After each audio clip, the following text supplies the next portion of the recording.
Y continuando con la programación de amigos, vamos a recibir ahora a nuestro compañero Manuel Montoya. Él todos los viernes nos presenta la sección Volviéndonos a Dios. Una sección que puedes encontrar en radiosolidaria.com, una sección que también puedes encontrar los audios en iVoox y en Spotify. Manuel, ¿qué tal estás? Buenos días, bienvenido. Muy buenos días, José, y muy buenos días a todos nuestros amigos oyentes. Pues mira, muy bien, muy contento de poder estar un viernes más en este tiempo de radio. Hoy hablando acerca de un tema que creo que es muy interesante y que bueno, ahora mismo no está muy de moda, aunque tuvo su boom y tuvo su época, pero es un tema que sigue generando interés y al que debemos, creo que, dar respuesta desde un punto de vista bíblico. Se trata de las abducciones, ¿vale? Entonces, en el campo de la ufología, que es el estudio de seres extraterrestres, y también en el de la ciencia ficción, se llama abducción al acto en el cual uno o más seres extraterrestres toman a un ser vivo terrestre, normalmente un hombre o una mujer, contra su voluntad, lo secuestran y lo llevan a algún sitio determinado, generalmente, según cuentan los testimonios de los abducidos, a su propia nave espacial. Desde los años 1950, los relatos de abducciones suelen incluir la descripción de una sala semejante a un laboratorio en la cual los supuestos extraterrestres realizan algún tipo de experimento o investigación sobre el individuo que ha sido secuestrado o abducido, ¿no?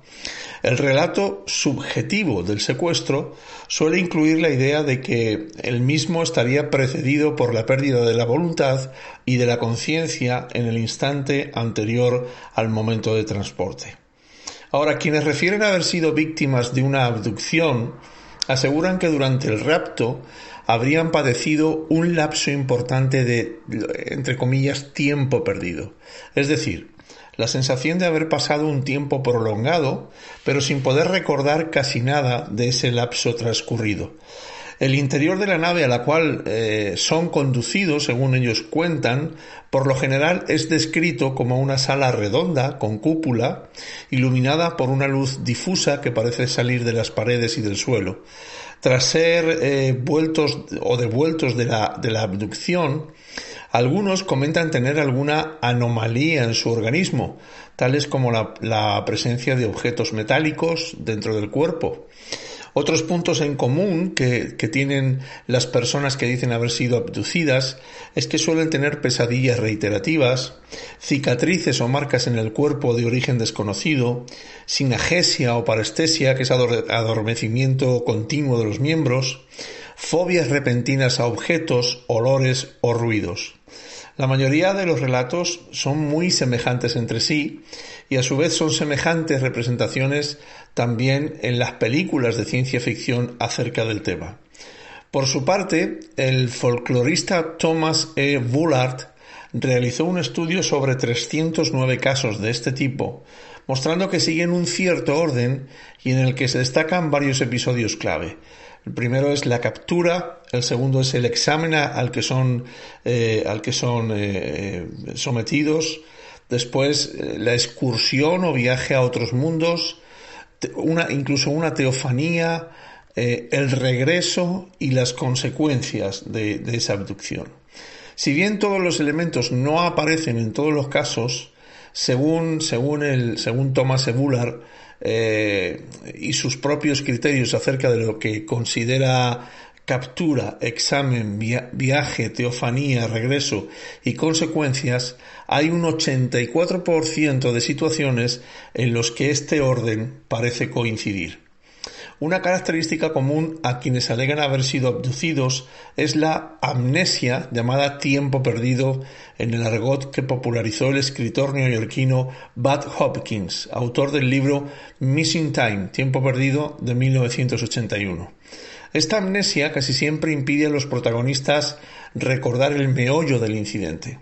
Por ejemplo, una persona vive una situación extraña de una supuesta abducción o visita extraterrestre a una determinada hora. Y más tarde, al mirar su reloj, ve que han pasado varias horas, pero no recuerda bien qué ocurrió en ese lapso de tiempo.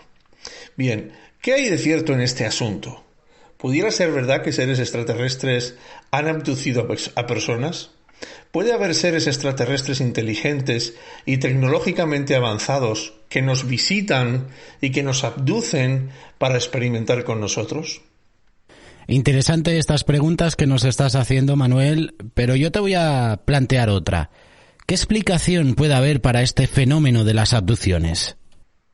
Bueno, José, pues investigando sobre este asunto, he encontrado un artículo de Josep Guijarro, periodista y escritor, titulado ¿Son las abducciones fruto de experimentos de servicios de inteligencia? El título por sí mismo ya es muy sugerente, ¿no? Y parece responder a esta cuestión. Pero voy a leer un extracto de este artículo que dice lo siguiente. Tiene un subtítulo que dice: la CIA creó 156 subproyectos encaminados a crear falsos recuerdos, de abducción en poblaciones de Alaska. La Agencia de Proyectos de Investigación, continúa el artículo, avanzados de defensa de Estados Unidos, denominado DARPA, trabaja desde 2015 en el desarrollo de unos implantes cerebrales para mejorar nuestra memoria. Claro que también podrían ser empleados para manipularla, para crear falsos recuerdos. Así lo denuncian en la web numerosos conspiracionistas que ven en estos experimentos, en principio solo para voluntarios, una explicación a un fenómeno que tuvo su auge en la década de los 90 y que parece revivir en la actualidad. Nos referimos, dice el artículo, a las abducciones.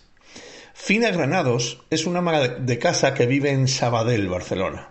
A los 24 años fue testigo de un avistamiento ovni que le cambió la vida porque a partir de entonces su energía y vitalidad fueron menguando en la medida que aparecían unos sueños perturbadores en los que se veía tendida en una camilla y era manipulada físicamente.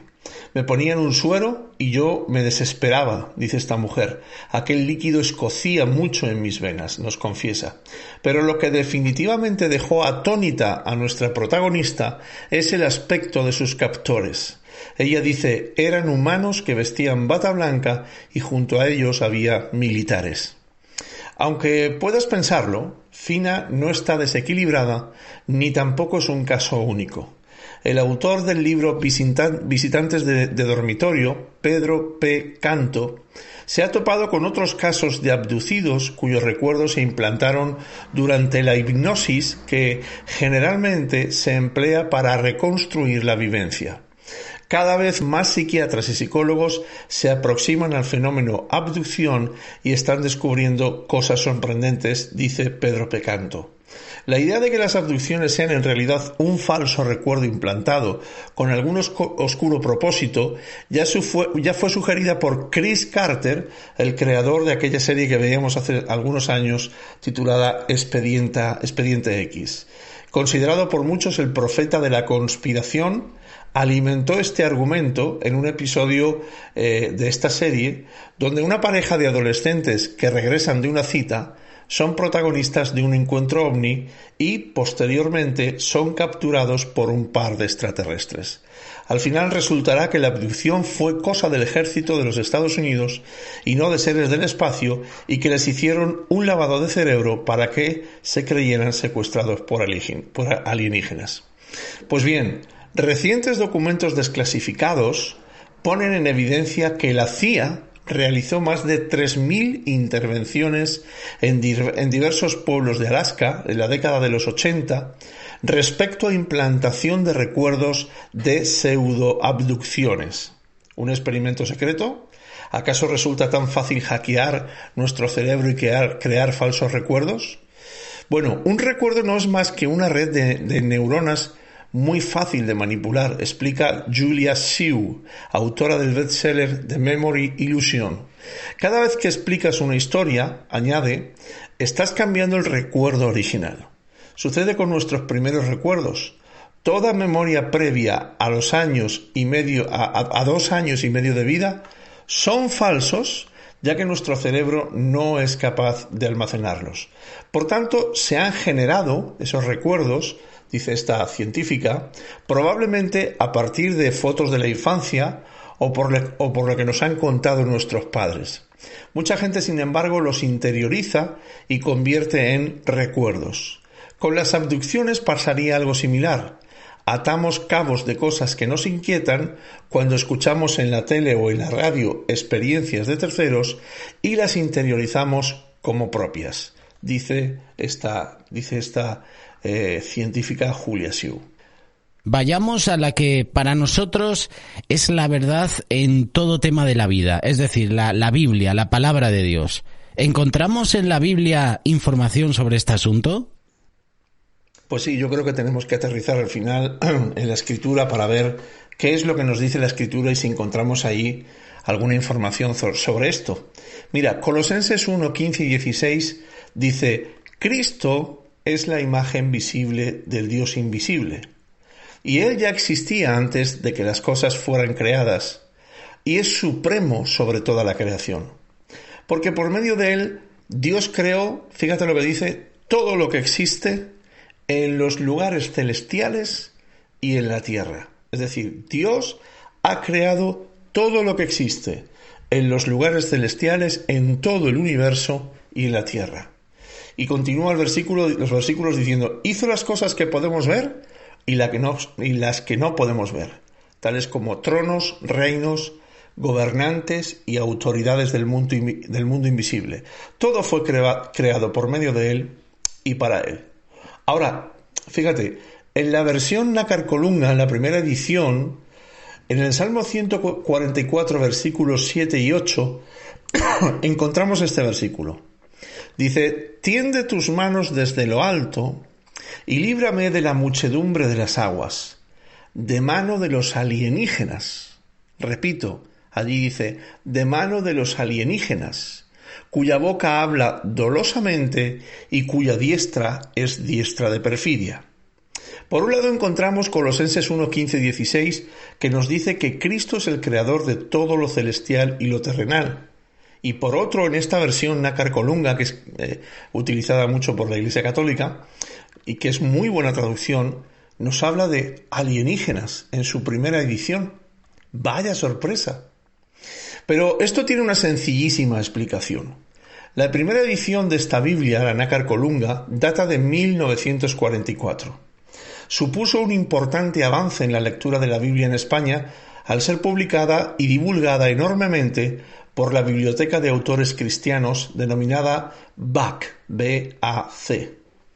Algunos amigos avispados dieron enseguida con la razón de tal palabra en el versículo que no sorprendería en aquellos años. Hay dos razones entonces. La primera, que la palabra alienígena significa en su primera acepción, según el diccionario de la Real Academia Española, significa extranjero. Y solo la segunda acepción se refiere a extraterrestre. Y la segunda razón, y más importante, el texto latino de la Vulgata, donde se lee de manu filorum alienígenarum, luego la palabra alienígenas, era la traducción más literal, se mire por donde se mire, para describir a los extranjeros, en esta versión, en este salmo. De hecho, en la última traducción española, la de la Conferencia Episcopal de la Nácar Colunga, ya se pone allí de la mano de los extranjeros. Por tanto, podemos concluir con una pregunta. Si Dios hubiese creado seres extraterrestres, ¿no nos lo habría revelado? Fíjate que Dios nos ha revelado cosas tremendas en la Biblia. Se nos ha revelado Él a sí mismo, nos ha revelado a Satanás y a los demonios, nos ha revelado a ángeles y arcángeles, nos ha revelado a serafines y querubines, nos ha revelado tantas cosas en la Biblia, tantos seres creados, y cabe preguntarse, ¿por qué nos iba a ocultar la vida de seres extraterrestres inteligentes y avanzados si realmente existieran? No tiene mucho sentido, dada toda la revelación de seres creados que nos muestra la Escritura. Podemos concluir, y de hecho quiero concluir este tiempo de radio, que las abducciones no son lo que dicen. No podemos concluir qué son, pero creo honesta y humildemente que no podemos decir que sean raptos de alienígenas inteligentes. En definitiva, Lo que nosotros como creyentes realmente nos interesa es conocer toda la revelación que Dios nos ha dado en la Biblia. En ella encontramos que Cristo es nuestro Salvador y Señor y que es el único y verdadero Dios y que fuera de Él no hay Dios. Solo en Cristo tenemos redención y vida eterna y solo en Él podemos recibir perdón de nuestros pecados y ser salvos por medio de su gracia mediante la fe. Todo lo demás, incluido el tema de las abducciones, es secundario. Quizá interesante para nosotros, pero es secundario. Cristo es lo primario. Así que centrémonos en Cristo, centrémonos en aprender y en descubrir toda esa revelación que la Biblia nos muestra estudiando su palabra. Muchas gracias por este tiempo, a todos nuestros amigos oyentes, también a ti, José, y bueno, pues nos vemos, si Dios quiere, la próxima semana.